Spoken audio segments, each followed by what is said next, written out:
Saya waktu kecilnya hafal bagus. Gimana? Carita Nabi Yusuf panika putrana Yakub. Cuma telo sataretan Nabi Yusuf kus bagusan. Wah, Saya kenal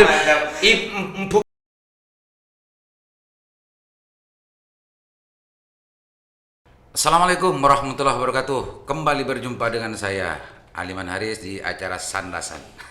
Kali ini menindaklanjuti dari Sandasan sebelumnya, berawal dari Bu Muzainah Kokop yang menemukan salah satu manuskrip kuno yang sempat kita postkan juga di sini. Selanjutnya saya juga sempat ke Sempilengan ke seorang sejarawan Pak Agus Lahendra. Sekarang saya undang lagi karena manuskrip itu awalnya ada spekulasi ini dan itu. Setelah dicoba untuk dibaca dan ditranslate memerlukan beberapa waktu, meskipun belum selesai tapi sudah ada sedikit terkuak.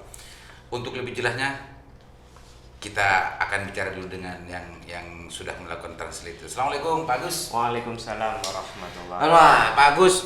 Pak Agus ini sibuk dengan urusan perodengan, urusan perkeresan, persenjataan, wah pokoknya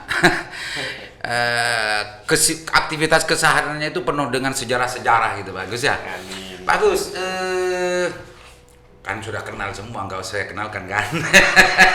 Udah kenal sebelumnya, sudah 2 kali ini bicara masalah odeng, macam-macam odeng dan macamnya itu ya Pak Agus Lahendra ini. Pak Agus, kan ini setelah saya serahkan fotokopinya sampai hari ini sekitarnya kurang lebih 2 minggu 3 mingguan ya Pak Agus ya. Kurang lebih 1 bulanan. 1 bulanan waktu itu karena Pak Agus ini sibuk, tidak bisa secara fokus gitu ya, hingga membutuhkan waktu untuk bisa mentranslate apa sebetulnya yang ada dalam manuskrip itu. Ceritakan Pak Agus saat-saat waktu menerjemah dari manuskrip itu, kesulitannya bagaimana dan segala macamnya. Ya, bismillahirrahmanirrahim. Kesulitan pokok pertama itu adalah sulit dibaca ya, karena sandangan sama bercak-bercak itu bercampur. Sebentar. Sandangan bercak-bercak itu istilah dalam huruf itu atau memang? Iya, dalam huruf itu. Oh. Jadi misalkan kalau di huruf Latin ya huruf A gitu. A itu tampak seperti E. Oh gitu. iya. Apa ya? Karena bercaknya itu kan kesulitan dibaca. Sehingga membutuhkan saya butuh bantuan teman-teman sebenarnya. Dan teman-teman keluhannya sama. Iya ya, apalagi memang tidak dibiasakan tiap hari memakai huruf itu kita, iya. Kan gitu bagus. Terus bagus. Satu atau 2 malam dapat 2 baris itu sudah syukur alhamdulillah. Iya. Lain gangguan lainnya ya. Iya. Karena banyak iklan, orang mesen odeng gitu kan. Berhenti lagi kan gitu. Setelah itu lanjut lagi. Terus bagus.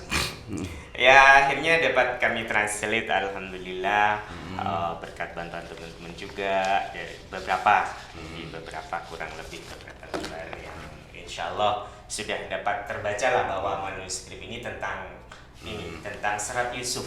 Surat Yusuf. Serat Yusuf. Oh, Serat Yusuf. Ya. Serat Yusuf. Serat Yusuf. Nah, Serat Yusuf itu bercerita tentang Nabi Yusuf. Oh, cerita Nabi Yusuf. Cerita Nabi Yusuf kan. Ya. Jadi artinya manuskrip itu spekulasi sebelumnya itu di zaman Majapahit. Spekulasi sebelumnya itu adalah masih zaman abad ke-14 dan semacamnya itu. Kayaknya dengan ini sudah bisa dibayangkan kan bahwa itu tidak benar gitu ya. Agak sedikit perlu diluruskan. Gitu. Dan ternyata itu adalah bukan Hindu. Bukan Serat Nabi Yusuf. Jadi cerita tentang perjalanan Nabi Yusuf mulai dari kecil sampai dewasa. Dari sifat-sifat beliau. Ya, ceritanya Nabi Yusuf karena memang di Madura itu dulu sempat ada siirannya. Saya waktu kecilnya hafal bagus. Gimana? Carita Nabi Yusuf panika putrana Yakub. Cuma telo sataretan Nabi Yusuf kus bagusan. Wah, Terkenal empuk saya, mbak saya apal dari awal sampai akhir. Karena memang dulu ada buku pegon gitu ya, buku pegon yang dibaca mbak saya itu si Iran gitu. Itu memang cerita Nabi Yusuf. Cerita Nabi Yusuf. Dan ini juga bentuknya mungkin ini awal sebelum syairan itu. Oh gitu. Ya, karena Iya. ini masih bercerita bahasanya apa ya? Bukan Madura ya? Bukan. Dibilang bukan Madura, bukan. Tapi Coba bacakan satu baris. Ini halaman keberapanya? halaman pertama ya. Halaman pertama ya. Saya coba ya. Ya. Saya sendiri nggak ngerti. Tapi saya coba minta bantuan teman untuk saling translate sehingga sudah bisa ditranslate ke bahasa Indonesia. Ya. Bismillahirrahmanirrahim. Nguwang teki milwangawi cerita Yusuf keneka marmaning kenorit mangke cerita sinungan tembang hasmarandana kasmaran tingsun hangrungu tutur Nabi Yusuf piko. Tuh, itu campuran bagus. Bahasa Jawa sama bahasa Madura ya kayaknya. Kenika itu kan Madura. Iya. Tapi ini ada bahasa Jawanya. Iya, Pak. Jawa ada Jawa banget, ada Jawa juga. Itu baris pertama ya. Lanjut bagus. Ini apa ya beberapa baris di pertama. Jadi bahasa Indonesia ini kan Bismillahirrahmanirrahim. Hamba ikut menembang cerita Yusuf ini. Sebabnya menulis cerita ini adalah tembang asmarandana. Sebab hamba gandrung mendengar tutur cerita Nabi Yusuf. Oh gitu. Ini penulisnya. Penerjemahan terjemah apa namanya bahasa Indonesia. Ya. Terjemah bebasnya seperti itu. Kurang lebih seperti itu.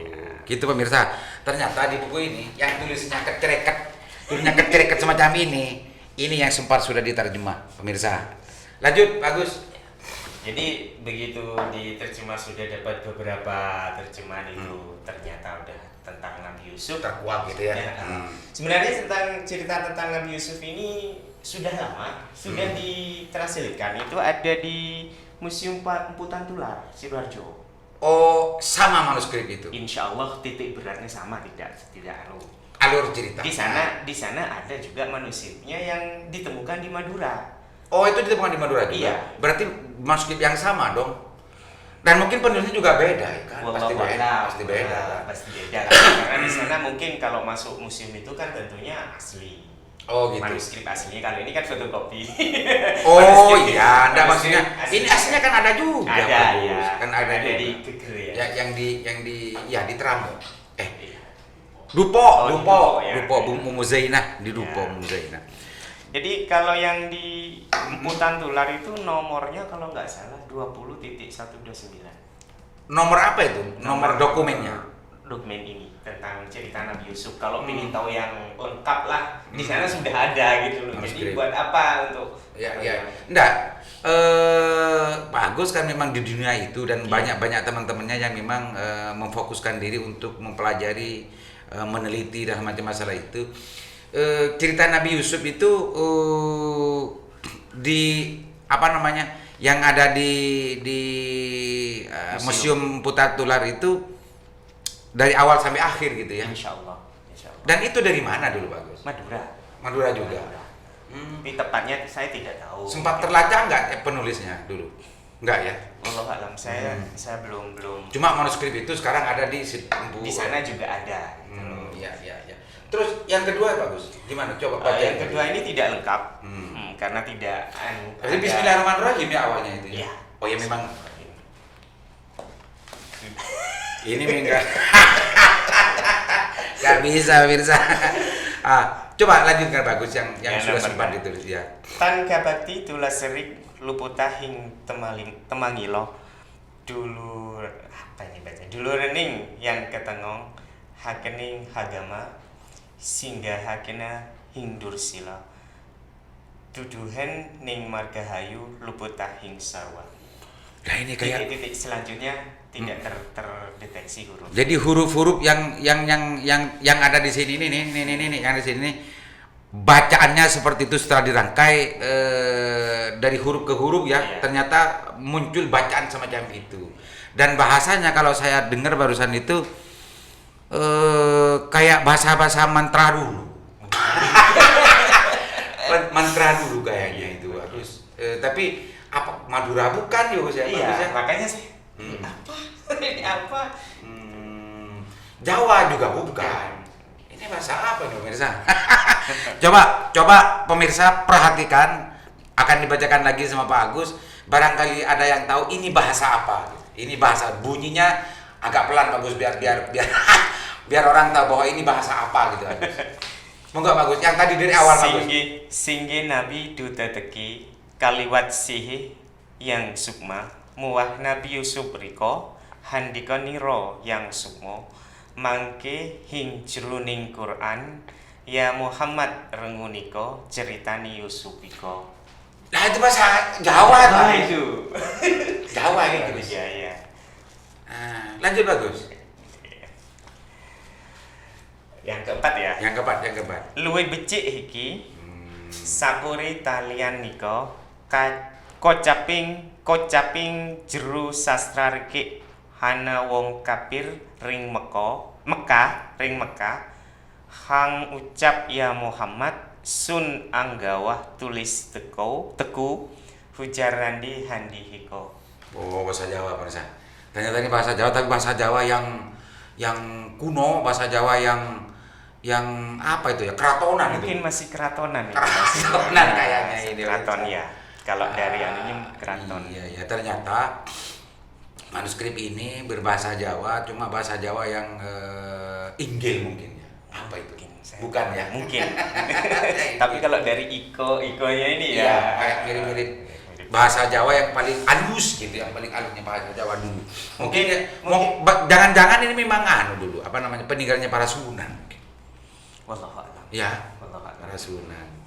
Artinya dari bahasa gini-gini kayaknya para Atau Sunan. mungkin ini bisa di hemat saya ya pribadi adalah para kaum bangsawan yang belajar keagamaan. Tentunya beliau-beliau kan tidak akan belajar keagamaan kepada orang-orang sembarangan. Ya, Dan ditulis kalau memang dia dari golongan Sunan, golongan yang memang dari kaum ulama, biasanya itu tulisannya adalah Pegon. Pegon. Biasanya. Sedangkan ini adalah carakan. Carakan ini biasanya kaum-kaum bangsawan, ksatria. Bener. Pemirsa, jadi spekulasi barusan itu kalau dari Sunan. Tapi kalau kalau saya mendengarkan apa yang tadi dibacakan oleh Pak Agus, ini kayaknya memang bahasa-bahasa yang sering dipakai oleh Sunan-Sunan dulu. Cuma kalau melihat dari tulisannya ini kan pakai carakan. Ya ini mungkin Sunan dulu kan pakai ceroko mungkin. Tapi biasanya dulu kan pakai pegon ya. Memang Madura itu kan selain carakan Madura kan juga Arab pegon. Ya. Sama dipakai familiar lah. Familiar. Kalau orang-orang dulu. Iya. Kalau sekarang saya pun pegon masih bisa dulu. Karena waktu belajar di pesantren itu memang pakai pegon. Utawi li mubtadin wa iku li khobarin wa opo li fa'ilin wa kang li sifatin. Gitu, kalau di Madura kan gitu saya. Itu sambil belajar nahwunya, syairnya ya seperti itu. Jadi untuk mengartikan, memaknai kitab kuning ya cukup pakai mim gitu. Ini berarti utawi. Gitu pemirsa, ini cuma sekilas cerita saja.